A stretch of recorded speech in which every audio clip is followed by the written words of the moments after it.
Hello and welcome to the 2020 series presented by the New York Film Academy. The 2020 series are conversations with creative visionaries about craft, creativity, and collaboration.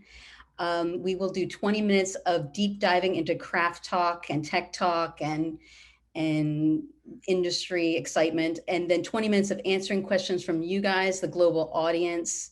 So please write in. We'll try to get to your questions. We'll have links that you can reach to our guest speakers if you have more questions, or reach out to me. I am so thrilled today to have Bradley Ross, an amazing award-winning director, entrepreneur, company owner, and badass producer. And hello, Bradley, wherever you are. Hello. Hi there. Hello, hi. Hi. Yay, this worked.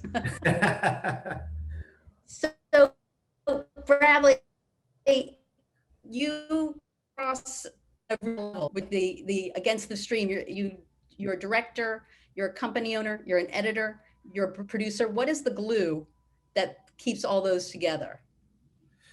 Yeah, I mean, I think it started way back in childhood. My mother, who's watching, hi, mom, um, she taught me always to be well-rounded, and I think that's something that always stuck with me.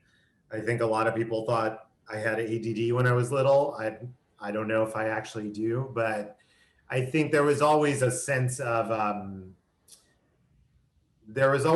relief to stay well-rounded, because if one journey, if I kind of hit a wall one place, I would find a relief somewhere else. And even when it came to investing, diversification, it was always a metric that led me to great places. And when it came to filmmaking, that knowledge that I would gain in the other specialties always strengthened the other end of the craft. So when I would shift to directing from editing, I became such a better director from everything I learned from editing.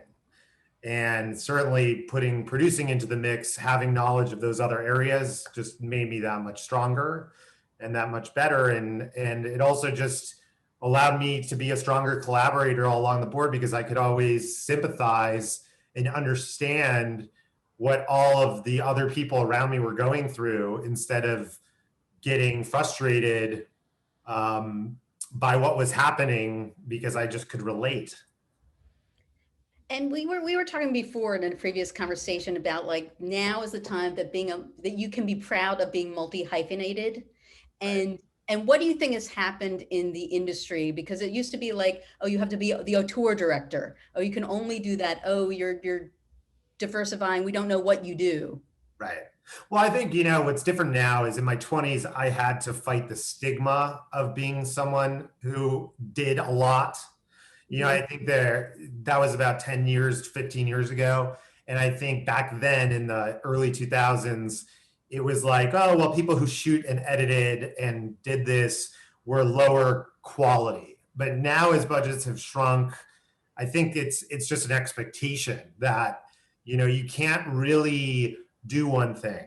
And if you do one thing, certainly if it's not a trade, like, I think what's always set me ahead is that I started as an editor. I came out of high school even, on Final Cut 1. Wow.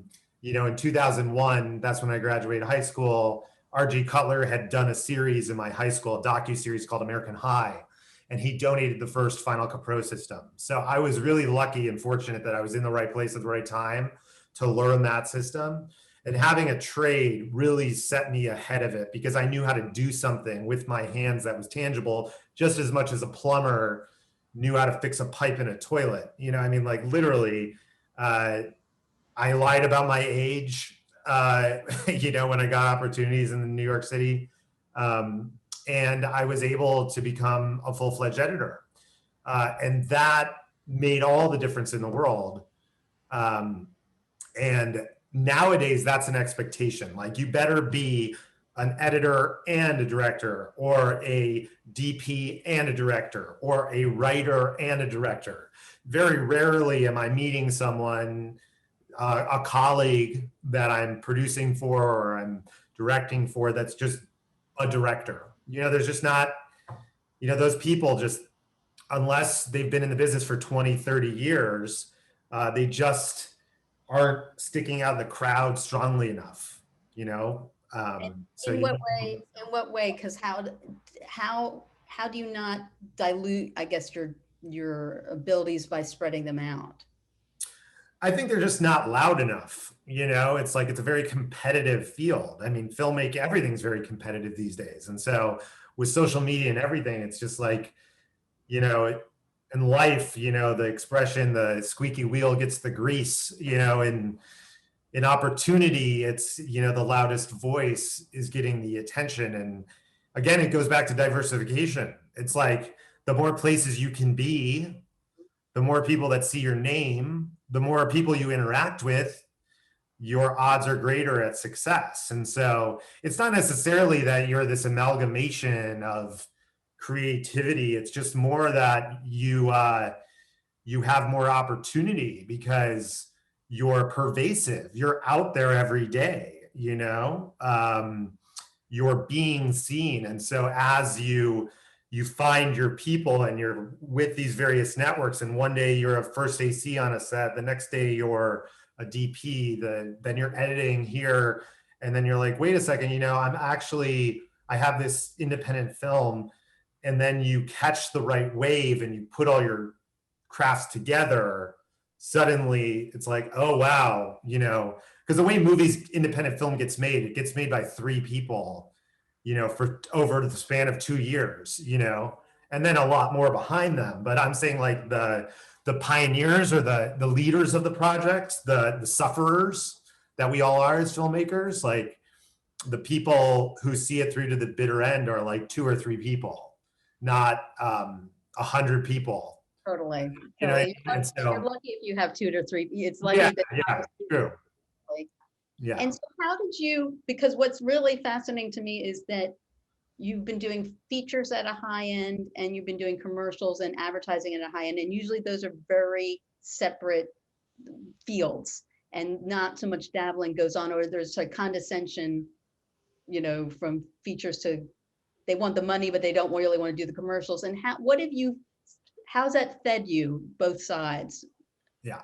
I think understanding who you're making the work for is extremely important. People don't, in advertising, people don't want to work with long form people because they don't want to deal with the ego and the attitude. And what they really mean is they don't want to deal with this concept of the lack of understanding for who they're making it for. In the commercial world, you are making it for other people. And if you don't understand that, like from day one, you are going to fail. Like you might get opportunities, but you're just going to be either a miserable, depressed person, or you're just not going to be successful. Because, as an editor, this is where my editing skill came in very helpful, because I just spent so much time in the edit room. And anyone who's an editor knows you're basically an unlicensed therapist. People come in, you usually had a couch back in the in-person days, and people just unleash their political woes of like everything they were going through with their boss and and you realize that these poor people who are sitting behind you, who were the 9-to-5ers not making a lot of money, were, standing up in front of all these people presenting your work. And so all that anger you had in you as like this artist, this creative spirit of like, I worked so hard to create this, like you never presented it. And then you saw what these people went through and all the meetings they had, like back to back to back to back to back meetings. You realize that, wow, this project exists long before me and exists long after me. And so you realize, wow, I realize as an editor, there's a reason why I don't own this thing.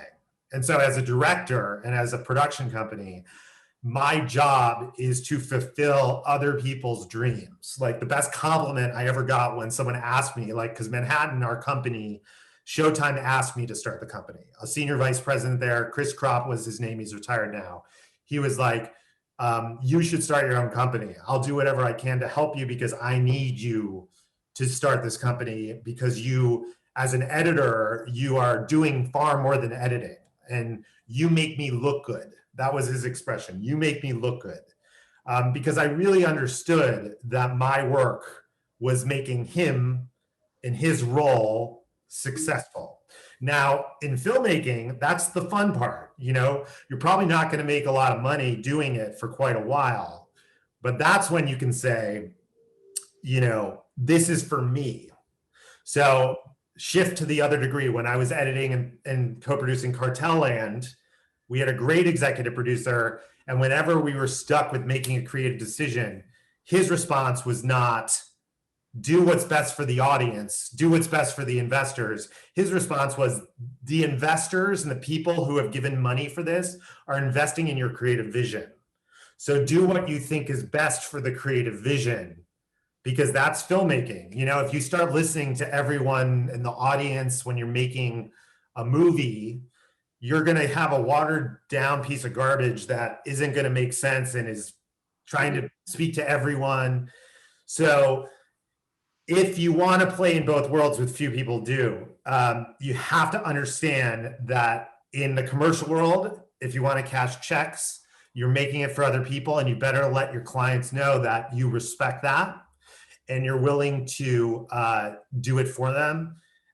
And in the film world, you're making it for yourself. And if you can't handle that, if your ego can't handle it, don't even try. Because the producers around you and the business people around you are just going to get frustrated. And no one, when you direct, you can't, an expression I like is you have to command respect. You can't demand respect. And the long form filmmakers who fail at this, they start demanding respect and become like pouty people, and people just don't follow them. So long answer to your question. No, it's a good answer. And there's different mindsets you have to take when you're taking whatever job and you're taking on, like the difference. Like, what is your mindset when you're taking on a job, let's say a commercial, as a director, as opposed to you're producing it as a producer? Do you withhold your creative feedback, or where do you go with that? Well, I think you have to have as strong of a vision as you do when you're directing a film. But the difference is your vision needs to come from a place of the other creatives you have in the room. It's a yes and game, more so than it is, no, this is what I'm doing. I actually think in the long form space, you have to ignore a lot of people. Like, other people's opinions are very dangerous. In the advertising space, other people's opinions are very valuable because they've been privy to a lot of information that you need. Right. In fact, I have always loved the advertising process because it's so rigid. They put you through such a rigid game of, what are the director's boards? Show me your treatment from the very beginning. It's like, it's almost a process that sets you up for so much success because they can't afford failure. So if you just do what they tell you to do and don't fight it, you'll be fine, because they want to see our production books are like 60 pages, 60. And it's like every article of clothing that will be considered. Everything needs to be approved by 40 people. And it's a relief to me, because if you just follow the playbook, you'll be fine. But, it's the last thing a lot of creative people want to do. It's totally the first thing I want to do, because I just want to be told, all right, show me what you want me to do and I'll do it, and that's where you have to let go of your own ego. Totally. And you're the guy that delivers, which you are. So my question is, now that how long have you been running Manhattan? On paper since 2014. That's when we incorporated, but we started about 2 years prior to that. And, running a production company on whatever level you're doing it, whether it's a commercials or feature stuff, takes a lot of, as we would say, chutzpah to do, because it's an intense business. And what have you found? Because being a business owner is a whole other ball of wax. What have you learned, or what have been the ups and downs of that? I think the ups are, really a lot of freedom. I think it's bigger than production. It's bigger than filmmaking. I think it's more life decisions. Mm-hmm. a couple good books I recommend that changed my life was classics that aren't very original, but Rich Dad, Poor Dad. There's another book called I Want to Be How to Become an Automatic Millionaire, which sounds like a Ponzi scheme. I promise you it's not. It's basically about automating how you get paid. So, and the concept is that budgeting is antithetical to humanity, and that ultimately don't set yourself up financially for something that is going to take away from you, but rather, leans into how human beings think. And so early in my career, so because I was an editor by trade, from the time I was 20 to 30, I was earning an editor's salary. And I was making more money than I could spend. And so I automated how I made that money. I started an S corporation, and what these books taught me was set aside money. So when you see it pop up in your account, your habits will adjust to the money you see in your account, right? And then you set all the other money aside that just automatically gets deposited, and you never look at that money.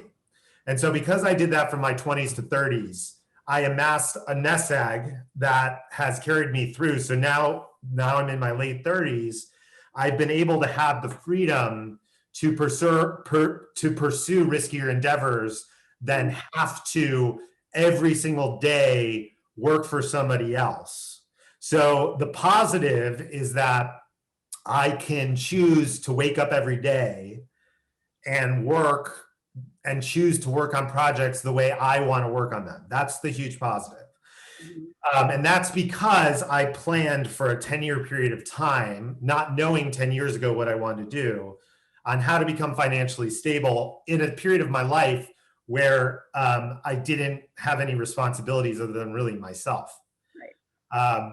Now, the drawbacks are I could make way more money if I just didn't have any other people to care about. When you own a company, it's like being a dad to a lot of people. It's like you have the responsibility of employees, you have the responsibility for tons of freelancers and staff.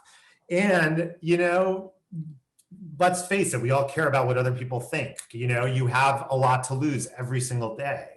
People know what you're up to. You don't want to fail. So it's a lot of pressure. It's a lot of stress. It's a lot of anxiety. My body's certainly taken a toll. And anyone who can tell you that, the first 3 years of Manhattan were like the worst 2 years of my life. I lost a lot of relationships over it just because I became a bit of a monster. A lot of terrible things in my personality came out because of it. But I certainly think I came out stronger on the other end, and I really have no regrets. So it's tough. Production of all businesses, now to be specific about production, is a really challenging business because the budgets are not getting bigger, they're getting smaller. And it's just a business where no one wants to pay you. It's bizarre. It's like you can walk into H&M and everyone knows that shirt you're buying for $20 costs 2 cents. Mm-hmm. And yet we're all willing to pay $19.98 for this shirt. But for some reason, every dollar in production, no one's willing to pay you even 20% markup. So it's not a fun business in that sense, but some of the other stuff I mentioned makes it worthwhile every so often. And tell me about, so the last film that you edited and produced, how did it come about, and how did you get it made in such an efficient manner? Yeah. So the last film we produced was Centigrade. It's currently on HULU for those who want to watch it. And, we were trying to make a couple of other films first that had larger budgets. And it was, it's really hard to get to raise money in film, period. It's also really hard to raise money for a first-time director. And Brendan Walsh was he was the co-founder of Manhattan in 2014. And it was tough, even though he directed a ton of television. Despite that experience, it was really hard to raise money for a feature film. And those other films we were pursuing were greater than $1 million. Mhm. We found this movie, which was about a couple trapped in their car for 21 days in Norway, based on real events. And what we liked about this movie was it was kind of a high concept thriller, but it was also something that was contained because this couple was trapped the entire time in this car. So we knew we could do it for under $1 million. And we also really liked it as filmmakers, the practical nature of the movie. And so we thought we could actually shoot this entire movie in an ice cream freezer. So we ended up in Staten Island, New York in the middle of the summer in a heat wave. We shot the entire movie in Uncle Louis G's Icy's factory in Staten Island in an ice cream freezer. So the entire crew and cast was really freezing their butts off, and we were all miserable. So the misery found its way on the screen. And as a doc guy too, like I love the notion of truth is stranger than fiction. And if the method approach, like these people were really freezing, it would work. The actors, Vincent Piazza and Genesis Rodriguez, really went for it and dieted. And we only shot 4 days a week so they could exercise those other 3 days a week and diet. So by the end of the movie, they actually were 21 days later, and they both lost like 12 to 15 pounds. So in the film, by the end of it, you can actually see like them wither away. The facial hair was all real, and we can shoot the whole thing in order. But back to the finance of it, we were able to raise the money because it was a smaller budget. And something that another producer taught me, his name's Lucas Foster. I learned it after the movie, but I apply it to why it was easier to raise the money was if you do things in smaller pieces, it's easier to raise the money. So we thought it would only cost $400,000 legitimately. It ended up costing more because even though it's one location, everything went wrong constantly. You know, the freezer stopped working, this, that. It ended up costing twice that. But because we thought we only needed 400, we were able to raise the money. Once we had something, it was easier to raise more money. And so kind of like taking it in stages, which investors don't necessarily like. Right. But it was just easier to raise the money in smaller chunks than saying, okay, we need $800,000 right out the bat, you know, 900, whatever the final budget number was. It was just easier to take it step by step, opposed to coming out with a big number right off the bat. No, that's a great thing. And audience, you guys should see the film. It really is great and terrifying and works. I totally believe it. I believe they're in the middle of the blizzard. And I love the creativity. And that's where, you know, people always talk about creativity and they don't include producers in that. But the idea to do it in like a freezer of a ice cream store is just brilliant. Instead of building it out on a stage or whatever the other ways you were approaching. Well, the last thing I'll say is like your equity investors are your number one most important people in your life. And the reason I say that is because I was an equity investor in the kindergarten teacher. And like, I wanted to experience that before I collected money from other people, because there's so much you can do beyond the return on investment for these people. These are the people who believe in you. They take the biggest risk on you. And it's not hard to stay in touch with them and help them beyond the return on investment, because that's something as a producer you can guarantee. You can never guarantee a return, but you can guarantee just simple good faith gestures and giving them transparent information. And so like that didn't always happen to me with the investments I made. And that's something, you know, focus on the things you can guarantee, because that's just good human behavior. And people respond to that, even if it doesn't always work out. Honesty is always the best policy. So just adding that little anecdote, because it's extremely important. It's very good. So we have a lot of questions. So I'm going to throw one out to you, Bradley, lob it over there. Hello, I would like to know what should be considered the most, I guess, important while submitting first work for film festivals to make it stand out? That's a good question. I mean, festivals are a tough nut to crack. I mean, the work better be great. I mean, I think that's the hardest thing. I mean, festivals get, you know, hundreds of thousands of submissions. My thing would, I would start early, you know, like nothing's too novice to submit to a film festival. I think the hardest thing, it's undeniable that film festivals are kind of fraternal, you know, nepotism sort of groups. Mhm. So I would start as a student, you know, if you can get in a category that is less competitive, and I'm kind of speaking, I don't know this for a fact, but I could only assume that a student category would be a little less competitive than a filmmaker category. And if you can become an alumni through student work, Mhm. then you're probably in a good position that when you have a non-student project, you would already have a contact to say, hey, I submitted, and your work would get flagged. Right. Right. Because it's really important to find anyone you can network with to say, hey, I submitted, look out for it. Mhm. Because while that's not supposed to make a difference, it makes a big difference. It makes And like I don't care who tells you it doesn't, it makes a difference. And it shouldn't, but it does.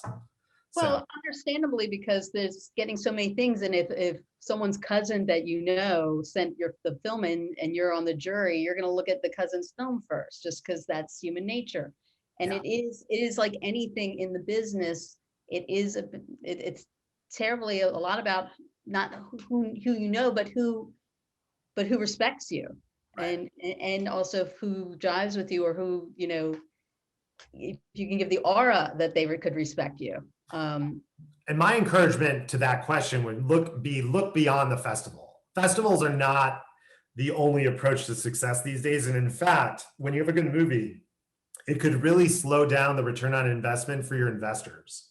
Mm, Especially like if COVID taught us anything, like because Centigrade allowed us to get into households sooner with mhm. VOD and everything, there's a lot of money to be made faster than, you know, a festival slowing you down, especially if you get rejected from every festival. You've now waited a year, slowing down your distribution possibilities. So don't waste that year possibly chasing festivals and festival dates, because that's the other festival pitfall where Right. people rush to meet the Sundance deadline and their movie's not ready to be submitted to a festival because you need more time to work on it. So look beyond the festival because it's not the only approach. Sarah asks, you spoke about the importance of getting out there and finding your people and being diverse. Do you have any advice on the best way to do that? Work, work, work, work, work. I mean, and don't judge the work. My first thing I ever worked on was a menopause commercial, and I was ecstatic. It was literally this commercial where this woman opens the freezer and she sticks her head in because she was having heat flashes. And I was so excited because it was like a real commercial. My Mhm. friends who went out to NYU Film, they would never have worked on this. This would have been so above them. And guess how many films they've actually worked on? Like two. So, I mean, literally in the strangest of places. In fact, Cartel Land, which, as I'm sure many of you know, went all the way to the Oscars. The way I met that guy, Matt Heineman, the director, was probably on the most, I won't even say where, but it was the most lonely, you know, pathetic place to work. Like it was like I was editing like pitch videos where I was making something out of nothing. No one would touch this place. I was making a ton of money. But it was just a graveyard to work at. And I was matched up with him on a random endeavor. We connected and he brought me with him on two films, Escape Fire and Cartel Land. And if it weren't for that, I would have never met him. So just keep working. And if the job sucks that you signed up for, just collect the paycheck and look for the next one. You never know who you're going to meet. And what are some of the filmmakers that you admire now, or that you track their careers? Uh, I really love TV. I mean, TV's exploded and I'm just an addict. I watch like 3 hours a night. My wife can attest. Uh, I've been watching a lot of, you know, Sam Ishmael is hard to not pay attention to. I've always loved J.J. Abrams. I mean, I sound pretty cliche, but, you know, back in the day, like Lost was a lot of fun, even though I tried to rewatch it and I couldn't even make it past season 2. Um, I would say I'm enjoying like The Servant. You know, I don't know how involved M. Night Shyamalan even is. Um, what other filmmakers? I'd stick with those three, I guess, off the top of my head. I mean, I really love what Sam Ismail's doing. I think it's just disruptive. And I also, on a business level, like how he's handling the networks and how he's doing promotion. And what? He's just hands-on, you know, and he's working collaborative from what I've heard. I mean, I don't know that much, but I just know from the little I know, he's working with the teams Mhm. um, respectfully, opposed to just like saying, this sucks, no, no, no, I'll only do this, I'll only do that, you Mhm. know? And so it's fun when you can see it in the work that it's collaborative, because that's the key. You know, those people work, marketing people, because I work a lot with them, work hard too. So they look forward to those kind of projects. And when they can all work together seamlessly and efficiently, it's worthwhile. Totally. And so on those projects that you were working like with Matt, did you feel like creatively like enmeshed in those and respected? Was that um Matt Heineman, the exactly. yeah, I mean, he and I were just really at the same place at the same time in our careers and everything. I mean, he came off HBO and he was basically tasked with, he had the idea for Escape Fire, which was the healthcare documentary. And it was the cart before the horse catch 22 conundrum of, we need to make a reel to raise money, but we haven't filmed anything really. And so we need to create a fake trailer. And this place we were at had a little bit of seed money to fund it. And so we were randomly put together because it was a house where we were doing pitch reels. And so together we just like ripped online videos and all this stuff and made a fake 2.5 minute teaser from nothing. And so we just appreciated the fact that we were both, you know, I wasn't the type of editor that was like, what do you want me to do now? You know, like a butt monkey. We just really like seized the day and you know, this is like that senior vice president at Showtime who was like, I need you, you're doing so much more than editing. This was always my spirit. Like, how can we make something of nothing? I've always liked being in a box. I actually don't like a blank canvas. That makes me way too anxious. Like, I kind of like when there's no decisions because it's finite. And so that like allowed me the perfect scenario to shine. And as an editor director relationship, when you find that right magic, you know, the editor room's a very scary place. So for him and me, it was really like we rode the wave together all through Cartel Land until I started Manhattan Productions, and I really wanted to see that through and not go on with Matt. And so I kind of was like, I can't keep doing that. He actually, I tried to not edit Cartel Land 3 times and he wouldn't let me. And thank God he didn't take no for an answer. He was like the third time, he's like, I'm not going to ask you again, but you're an idiot if you don't edit this. And I would have been a total idiot had I not edited that movie. And you edited the crap out of it. I mean, it is an intense. 800 hours of footage for 90 minutes. But we, you know, it was a crazy movie. Um, this is an interesting question. Maha asks, what do you do when you're faced with a creative block? And knowing you, I have never seen you faced with a creative block, but what would you do if you were faced with one? Cry. No, I usually get really angry and then, you know, panic a little bit. And then my wife usually reminds me that this happens every time. I mean, that's the funny thing about creativity. Like, you're never going to shake. You have to remember, like, I go through the same process since I was 22, and I conned my way into editing an episode of True Life, and I should not have been given the opportunity. And I remember there was a producer named Stephanie Carl. She changed my life because she gave me the opportunity. And I remember I was editing the first scene of True Life, and tears were running down my eyes, and I was like, why did you let me do this? I have no idea what I'm doing. And she was like, just calm down. And she did produce me, and she was like, just move the shot over there. You'll be fine. You'll be fine. And I look back at all my experience in the last 15 years, and even back then, and I look at my batting record, and I've never really failed. I mean, what does failure mean? I think what we do in our heads when failure always seems so close to us is we compare ourselves to this perfect person who should be doing this instead of us.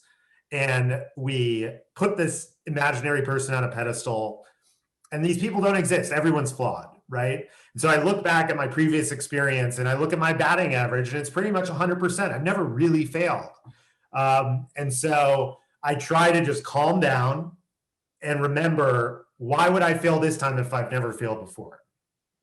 And then I just get over the anxiety that this is probably going to take a lot of time to get right. Right. And if I just hunker down and go through the process, this is where like process is always your best friend. If you just like go through the process, if you screen all the footage, if you like, write the treatment, if you just like give up on sleep and just say, you know what, I'm going to work all night and it will all be better. And every time I've done that, and then I find it, and then I celebrate the life, and I seem like a crazy person all over again because I doubted myself. And you know what? It still happens very frequently. It will always happen. I've gotten a lot more patient with myself because every day that goes by, I have more history behind me, but it will never be gone. And I guess as a person, I just work on trying to not get angry at myself or other people, because anger and those emotions are just so counterproductive. And that's the one thing, I always say, like, there's point A and there's point B. And no matter what happens, we will get to point B. And this journey along the way is actually the thing we can control. So let's try to control this journey a little bit in our emotional, creative minds. So yeah, that's my journey, or at least the one I try to improve. I love that. And then on the creative tip, are you like first idea, best idea? Are you like the first idea is your easiest idea that really means you need to go further? What's your sort of instinct with that? My first mentor taught me that the amateur comes up with like 3 ideas and then gets really excited.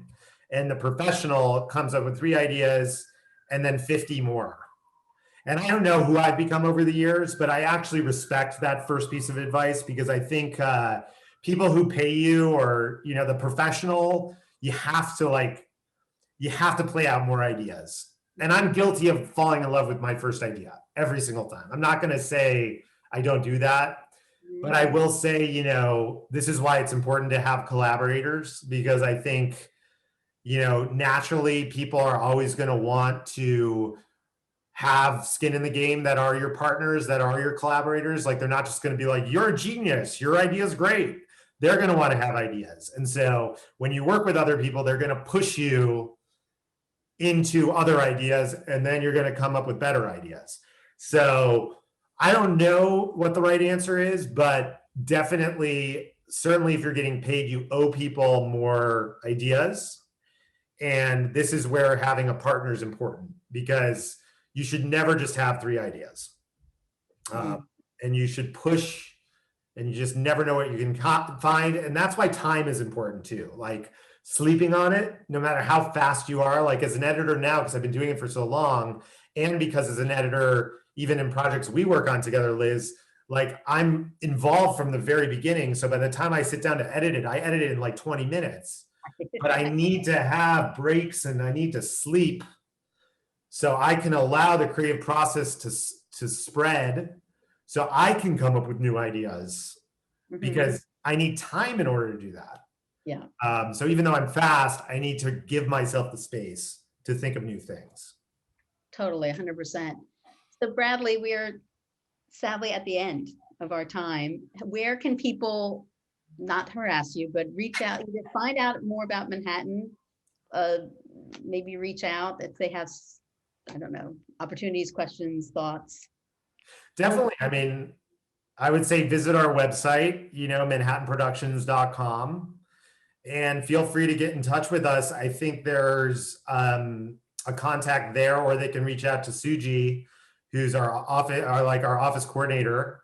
Her email is sl@manhattanproductions.com.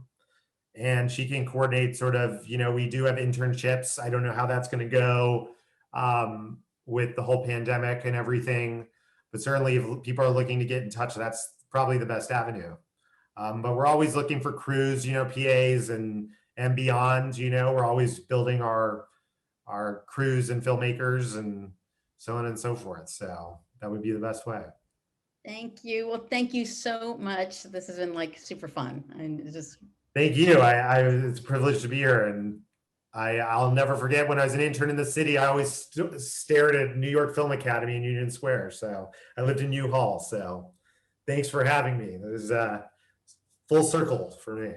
that's so great. And thank you, New York Film Academy, for letting us have the 2020 series. And everyone be safe and see you next week.